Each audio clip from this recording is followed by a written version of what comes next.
Horror stories, खौफनाक कहानियाँ। बारिश उस रात गैर मामूली तौर पर तेज़ थी। आसमान पर बिजली कड़क रही थी और हवा में अजीब सी नमी और खौफ घुला हुआ था। अली अकेला अपने घर की तरफ लौट रहा था।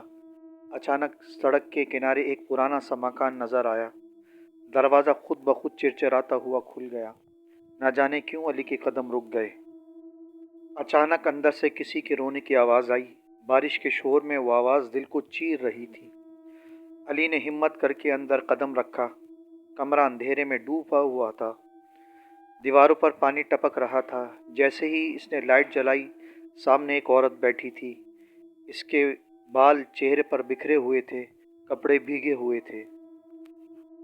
अली ने पूछा, आप ठीक हैं? औरत ने आहिस्ता से सर उठाया। इसकी आंखें खाली थीं, जैसे इनमें जिंदगी ही ना हो। इसने बस इतना कहा, बारिश में जो बुलाए वो कभी वापस नहीं जाता। अगले लम्हे बिजली चमकी और सब कुछ गायब हो गया। अली ने खुद को सड़क पर खड़ा पाया। वहाँ मकान नहीं था। घर पहुंचकर इसने आईना देखा तो इसके कपड़े भीगे हुए थे और गर्दन पर एक ठंडा हाथ महसूस हुआ।